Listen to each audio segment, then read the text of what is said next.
মহান আল্লাহ তাআলা, তিনি ছাড়া দ্বিতীয় কোনো ইলাহ নেই। তিনি চিরঞ্জীব, তিনি অনাদি সত্তা।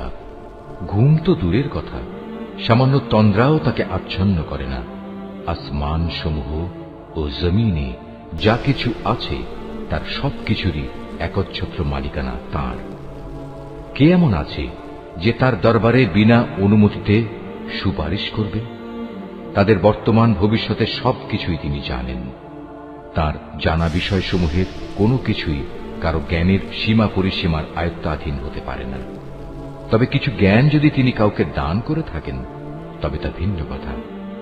তার বিশাল সাম্রাজ্য আসমান জমিনের সবকিছুই পরিবেষ্টন করে আছে। এই উভয়টির হেফাজত করার কাজ কখনো তাকে পরিশ্রান্ত করে না। তিনি পরাক্রমশালী ও অসীম মর্যাদাবান। আল্লাহর দ্বীনের ব্যাপারে কোনো জোর জবরদস্তি নেই, কারণ সত্য এখানে মিথ্যা থেকে পরিষ্কার হয়ে গেছে। তোমাদের মধ্যে যদি কোনো ব্যক্তি বাতিল মতাদর্শকে অস্বীকার করে আল্লাহর দেয়া জীবনাদর্শের উপর ঈমান আনে, সে যেন এর মাধ্যমে এমন এক শক্তিশালী রশি ধরল যা কোনোদিনই ছিঁড়ে যাবার নয়। আল্লাহ তাআলা সবকিছুই শোনেন এবং সবকিছুই জানেন। যারা আল্লাহর উপর ঈমান আনে, আল্লাহ তাআলাই হচ্ছেন তাদের সাহায্যকারী বন্ধু। তিনি জাহেলিয়াতের অন্ধকার থেকে তাদের ঈমানের আলোতে বের করে নিয়ে আসেন। অপরদিকে যারা আল্লাহকে অস্বীকার করে, বাতিল শক্তিসমূহই হয়ে থাকে তাদের সাহায্যকারী। তা তাদের দ্বীনের আলোক থেকে কুফরির অন্ধকারের দিকে নিয়ে যায়। এরাই হচ্ছে প্রকৃতপক্ষে জাহান্নামের অধিবাসী। সেখানে তারা চিরদিন থাকবে। তুমি কি সে ব্যক্তির অবস্থা দেখোনি যে ব্যক্তিকে আল্লাহ তাআলা দুনিয়ার রাষ্ট্র ক্ষমতা দেওয়ার পর সেই ইব্রাহিমের সাথে স্বয়ং মালিকের ব্যাপারে বিতর্কে লিপ্ত হল? বিতর্কের এক পর্যায়ে ইব্রাহিম বলল, আমার মালিক তিনি, যিনি সৃষ্টিকুলকে জীবন দান করেন, মৃত্যু দান করেন। সে বলল, জীবন মৃত্যু তো আমিও দিয়ে থাকি। ইব্রাহিম বলল, আমার আল্লাহ তাআলা পূর্ব দিক থেকে প্রতিদিন সূর্যের উদয় ঘটান। একবার তুমি তা পশ্চিম দিক থেকে বের করে দেখাও তো। এতে সত্য অস্বীকারী ব্যক্তিটি হতভম্ব হয়ে গেল। আসলে আল্লাহ তাআলা জালেম জাতিকে কখনো পথের দিশা দেন না।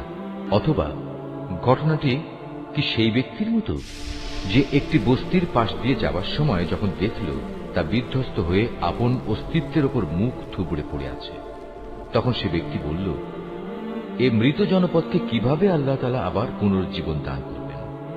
এক পর্যায়ে আল্লাহ তাআলা সত্যি সত্যি তাকে মৃত্যু দান করলেন এবং এভাবেই তাকে 100 বছর ধরে মৃত ফেলে রাখলেন। অতঃপর তাকে পুনরায় জীবিত করলেন। এবার জিজ্ঞেস করলেন, বলতে পারো তুমি কতকাল মৃত অবস্থায় কাটিয়েছ? সে বলল, আমি একদিন কিংবা একদিনের কিছু অংশ মৃত অবস্থায় কাটিয়েছি। আল্লাহ তাআলা বললেন, বরং এমনি অবস্থায় তুমি 100 বছর কাটিয়ে দিয়েছ। তাকিয়ে দেখো তোমার নিজস্ব খাবার ও পানীয়ের দিকে, দেখবে তা বিন্দুমাত্র পচেনি। তোমার গাধাটির দিকেও দেখো, তাও একই অবস্থায় আছে। আমি এসব এই জন্যই দেখালাম যেন আমি তোমাকে মানুষদের জন্য পরকালীন জীবনের একটি জীবন্ত প্রমাণ হিসেবে উপস্থাপন করতে পারি। এই মৃত জীবের হাড় পাঁজরগুলোর দিকে তাকিয়ে দেখো, তুমি নিজেই দেখতে পাবে আমি কিভাবে তা একটার সাথে আরেকটা জোড়া লাগিয়ে নতুন জীবন দিয়েছি। অতঃপর কিভাবে তাকে আমি গোশতের পোশাক পরিয়ে দিয়েছি। অতএব এভাবে আল্লাহর দেখানো এ বিষয়টি যখন তার কাছে পরিষ্কার হয়ে গেল, তখন সে বলে উঠল, আমি এটা জানি, অবশ্যই আল্লাহ তাআলা সব কিছুর উপর ক্ষমতাবান। আরো স্মরণ করো যখন ইব্রাহিম বলল, হে মালিক, মৃতকে তুমি কিভাবে পুনরায় জীবিত করো তা আমাকে একটু দেখিয়ে দাও। আল্লাহ তাআলা বললেন, কেন, না দেখে কি তুমি বিশ্বাস করো না? ইব্রাহিম বলল, হ্যাঁ প্রভু, আমি বিশ্বাস করি, কিন্তু এর দ্বারা আমার মন একটু সান্ত্বনা পাবে, এই যা। আল্লাহ তাআলা বললেন, তুমি বরং এক কাজ করো, 4টি পাখি ধরে আনো, অতঃপর আস্তে আস্তে এই পাখিগুলোকে তোমার কাছে পোষ মানিয়ে নাও, যাতে ওদের নাম তোমার কাছে পরিচিত হয়ে যায়। তারপর তাদের শরীর কেটে কয়েক টুকরা ভাগ করো, তাদের কাটা এক একটি টুকরো এক একটি পাহাড়ের উপর রেখে এসো। অতঃপর ওদের সবার নাম ধরে তুমি ডাকো, দেখবে জীবন্ত পাখিতে পরিণত হয়ে ওরা তোমার কাছে দৌড়ে আসবে। তুমি জেনে রাখো, আল্লাহ তাআলা মহা শক্তিশালী, বিজ্ঞ, কুশলী। যারা নিজেদের ধন সম্পদ আল্লাহ তাআলার পথে খরচ করে তাদের উদাহরণ হচ্ছে একটি বীজের মতো, যে বীজটি বপন করার পর তা থেকে একে একে 7টি শীষ বেরোল, আবার এর প্রতিটি শীষে রয়েছে 100 শস্য দানা। আসলে আল্লাহ তাআলা যাকে চান তাকে বহু গুণ বৃদ্ধি করে দেন। আল্লাহ তাআলা অনেক প্রশস্ত, অনেক বিজ্ঞ।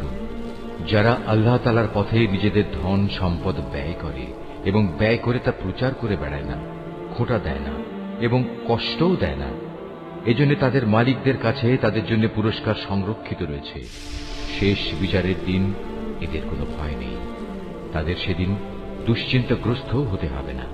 একটুখানি সুন্দর কথা বলা এবং উদারতা দেখিয়ে ক্ষমা করে দেয়া সেই দানের চাইতে অনেক ভালো। যে দানের পরিণামে কষ্টই আসে, আল্লাহ তাআলা কারোরই মুখাপেক্ষী নন, তিনি পরম ধৈর্যশীল বটে।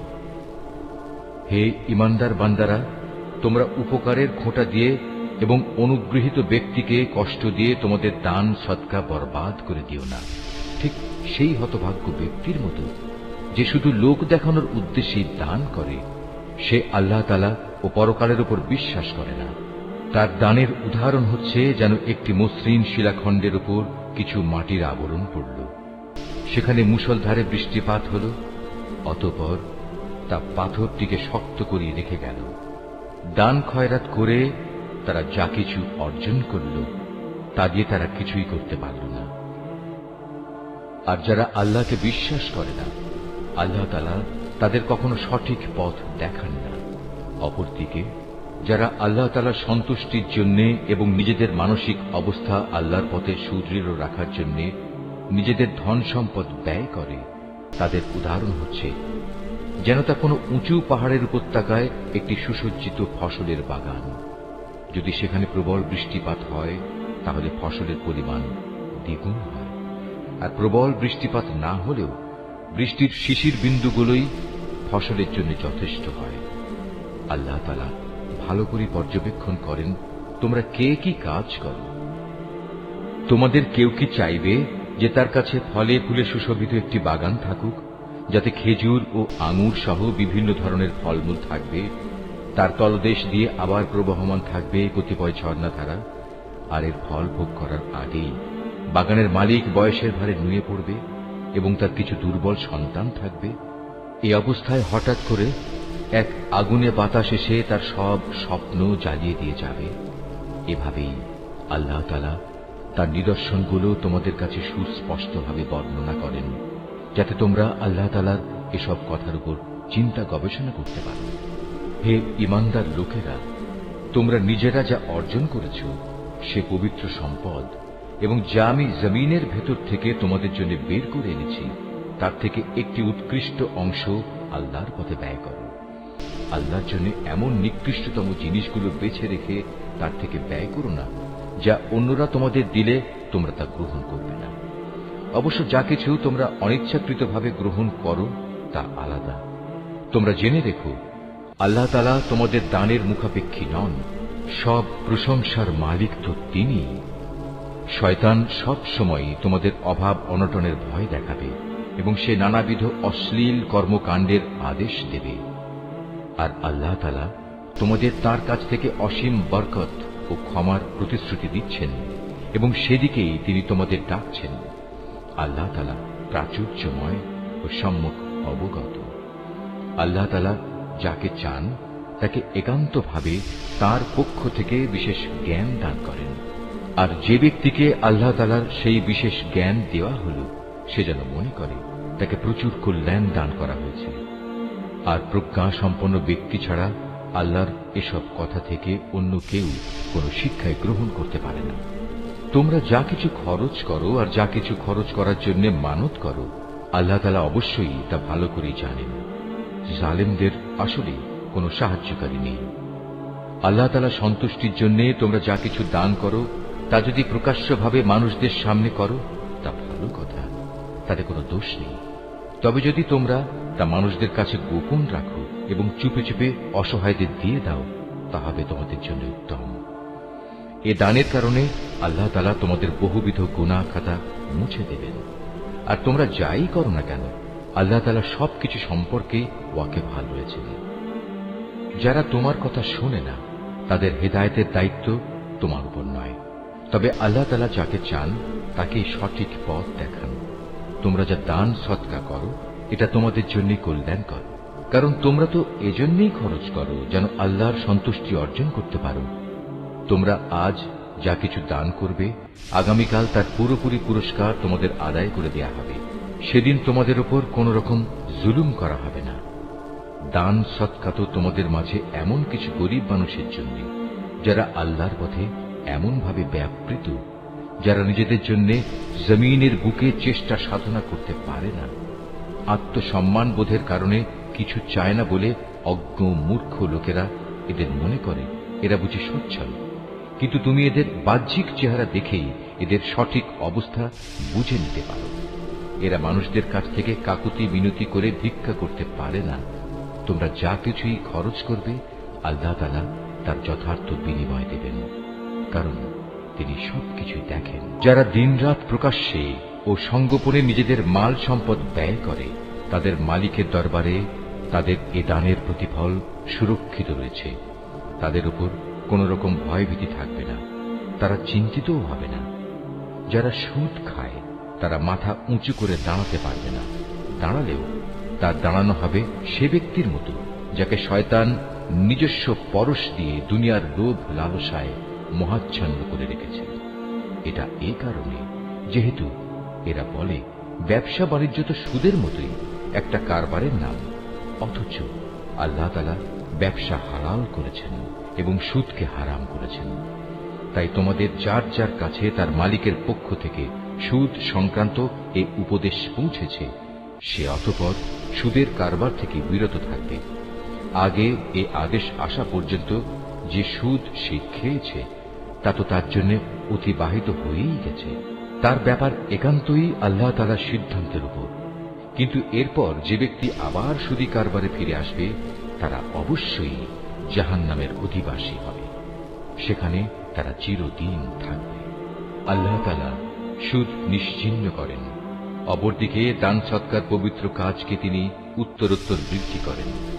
আল্লাহ তাআলা তার নিয়ামতের প্রতি অকৃতজ্ঞ পাপিষ্ঠ ব্যক্তিদের কখনো পছন্দ করেন না। তবে যারা সত্যিকার অর্থে আল্লাহ তাআলার উপর ঈমান এনেছে এবং ভালো কাজ করেছে, নামাজ প্রতিষ্ঠা করেছে, যাকাত আদায় করেছে, তাদের সেদিন কোনো ভয় থাকবে না, তারা সেদিন চিন্তিতও হবে না। হে ঈমানদার লোকেরা, তোমরা সুদের ব্যাপারে আল্লাহকে ভয় করো। আগের সুদী কারবারের যেসব বকেয়া আছে তোমরা তা ছেড়ে দাও, যদি সত্যিই তোমরা আল্লাহর উপর ঈমান আনো। যদি তোমরা এমনটি না করো, তাহলে অতঃপর আল্লাহ তাআলা ও তাঁর রাসূলের পক্ষ থেকে তোমাদের বিরুদ্ধে যুদ্ধের ঘোষণা থাকবে। আর যদি এখনো তোমরা আল্লাহর দিকে ফিরে আসো, তাহলে তোমরা তোমাদের মূলধন ফিরে পাবার অধিকারী হবে। সুদী কারবার দ্বারা অন্যের উপর জুলুম করো না, তোমাদের উপরও অতঃপর সুদের জুলুম করা হবে না। সে ঋণ গ্রহীতা ব্যক্তি কখনো যদি অভাবগ্রস্ত হয়ে পড়ে, তাহলে তার উপর চাপ দিও না, বরং তার সচ্ছলতা ফিরে আসা পর্যন্ত তাকে অবকাশ দাও। আর যদি তা মাফ করে দাও, তাহলে তা হবে তোমাদের জন্য অতি উত্তম কাজ। যদি তোমরা ভালোভাবে জানো, তাহলে তাই করো। সেদিনটিকে ভয় করো যেদিন তোমাদের সবাইকে আল্লাহর দিকে ফিরিয়ে নেওয়া হবে। সেদিন প্রত্যেক মানব সন্তানকে জীবনভর কামাই করা পাপ পুণ্যের পুরোপুরি ফলাফল দিয়ে দেয়া হবে। কারো উপর সেদিন কোনো ধরনের জুলুম করা হবে না। হে ঈমানদার বান্দারা, তোমরা যখন পরস্পরের সাথে নির্দিষ্ট একটি সময়ের জন্য ঋণের চুক্তি করো, তখন তা লিখে রাখো। তোমাদের মধ্যকার যে কোনো একজন লেখক সুবিচারের ভিত্তিতে এ চুক্তিনামা লিখে দেবে। যাকে আল্লাহ তাআলা লেখা শিখিয়েছেন, সে যেন কখনো লিখতে অস্বীকৃতি না জানায়। লেখার সময় ঋণ গ্রহীতা লেখককে বলে দেবে কি কি শর্ত সেখানে লিখতে হবে। এ পর্যায়ে লেখককে অবশ্যই তার মালিক আল্লাহ তাআলাকে ভয় করা উচিত। চুক্তিনামা লেখার সময় লক্ষ্য রাখতে হবে তার কিছু যেন বাদ না পড়ে। যদি সে ঋণ গ্রহীতা অজ্ঞ মূর্খ এবং সব দিক থেকে দুর্বল হয়, অথবা চুক্তিনামার কথাবার্তা বলে দেওয়ার ক্ষমতাই তার না থাকে, তাহলে তার পক্ষ থেকে তার কোনো অভিভাবক ন্যায়ানুগ পন্থায় বলে দেবে কি কি কথা লিখতে হবে। তদুপরি তোমাদের মধ্যে থেকে দুইজন পুরুষকে এ চুক্তিপত্রে সাক্ষী বানিয়ে নিও। যদি দুইজন পুরুষ একত্রে পাওয়া না যায়, তাহলে একজন পুরুষ এবং দুজন মহিলা সাক্ষী হবে, যাতে করে তাদের একজন ভুলে গেলে দ্বিতীয় জন তাকে স্মরণ করিয়ে দিতে পারে। এমন সব লোকদের মধ্যে থেকে সাক্ষী নিতে হবে যাদের উভয় পক্ষ পছন্দ করবে। সাক্ষীদের যখন সাক্ষী প্রদানের জন্য ডাকা হবে, তখন তারা তা অস্বীকার করবে না। লেনদেনের সময় পরিমাণ ছোট হোক কিংবা বড় হোক, দিনক্ষণ সহ তা লিখে রাখার ব্যাপারে অবহেলা করো না। এটা আল্লাহর কাছে ন্যায্যতর ও সাক্ষ্য দানের ক্ষেত্রে অধিক মজবুত ভিত্তির উপর প্রতিষ্ঠিত, এবং পরবর্তীকালে যাতে তোমরা সন্দিগ্ধ না হও তার সমাধানের জন্যও এটা নিকটতর পন্থা। যা কিছু তোমরা নগদ হাতে হাতে আদান প্রদান করো, তা সব সময় না লিখলেও তোমাদের কোনো ক্ষতি নেই। তবে ব্যবসায়িক লেনদেনের সময় অবশ্যই সাক্ষী রাখবে। দলিলের লেখক ও চুক্তিনামার সাক্ষীদের কখনো তাদের মত বদলানোর জন্য কষ্ট দেয়া যাবে না। তারপরেও তোমরা যদি তাদের এ ধরনের যাতনা প্রদান করো, তাহলে জেনে রেখো তা হবে তোমাদের জন্য একটি মারাত্মক গুনাহ। এ ব্যাপারে আল্লাহ তাআলা তোমাদের সব কিছুই শিখিয়ে দিচ্ছেন, কেননা আল্লাহ তাআলা সব কিছুই জানেন। যদি তোমরা কখনো সফরে থাকো এবং এ কারণে ঋণের চুক্তি লেখার মতো কোনো লেখক না পাও, তাহলে চুক্তি লেখার বদলে কোনো জিনিস বন্ধক রেখে দাও। যখন তোমাদের কোনো ব্যক্তি অপর ব্যক্তিকে কোনো বন্ধকি জিনিসের ব্যাপারে বিশ্বাস করে, এমতাবস্থায় যে ব্যক্তিকে বিশ্বাস করা হয়েছে তার উচিত সেই আমানত যথাযথ ফেরত দেয়া এবং আমানতের ব্যাপারে আল্লাহ তাআলাকে ভয় করা, যিনি তার মালিক। তোমরা কখনো সাক্ষ্য গোপন করো না। যে ব্যক্তি তা গোপন করে সে অবশ্যই অন্তরের দিক থেকে পাপিষ্ঠ সাব্যস্ত হয়। বস্তুত আল্লাহ তাআলা তোমাদের যাবতীয় কাজকর্মের ব্যাপারে সম্যক অবগত রয়েছেন। আসমান জমিনে যা কিছু আছে তা সবই আল্লাহ তাআলার জন্য। তোমরা তোমাদের মনের ভেতরে যা কিছু আছে তা যদি প্রকাশ করো কিংবা তা গোপন করো, আল্লাহ তাআলা একদিন তোমাদের কাছ থেকে এর পুরোপুরি হিসাব গ্রহণ করবেন। এরপর তিনি যাকে ইচ্ছা তাকে মাফ করে দেবেন, আবার যাকে ইচ্ছা তাকে তিনি শাস্তি দেবেন। আল্লাহ তাআলা সব কিছুর উপর ক্ষমতাবান। আল্লাহর রসূল সে বিষয়ের উপর ঈমান এনেছে যা তার উপর তার মালিকের পক্ষ থেকে নাযিল করা হয়েছে, আর যারা সে রসূলের উপর বিশ্বাস স্থাপন করেছে তারাও সে একই বিষয়ের উপর ঈমান এনেছে। এরা সবাই ঈমান এনেছে আল্লাহর উপর, তার ফেরেশতাদের উপর, তার কিতাব সমূহের উপর, তার রসূলদের উপর। তারা বলে, আমরা তার পাঠানো নবী রসূলদের কারো মাঝে কোন রকম পার্থক্য করি না। আর তারা বলে, আমরা তো আল্লাহর নির্দেশ শুনেছি এবং তা মেনেও নিয়েছি।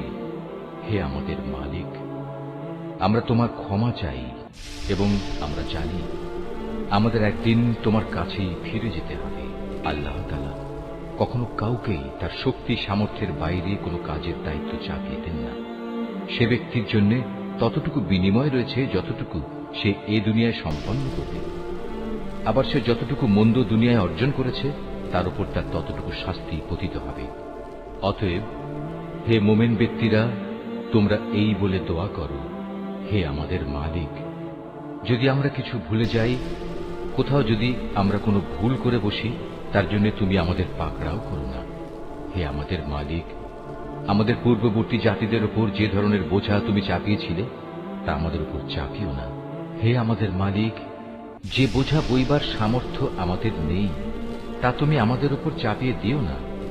তুমি আমাদের উপর মেহেরবানি করো, তুমি আমাদের মাফ করে দাও, আমাদের উপর তুমি দয়া করো। তুমি আমাদের একমাত্র আশ্রয়দাতা বন্ধু। অতএব কাফেরদের মোকাবেলায় তুমি আমাদের সাহায্য করো।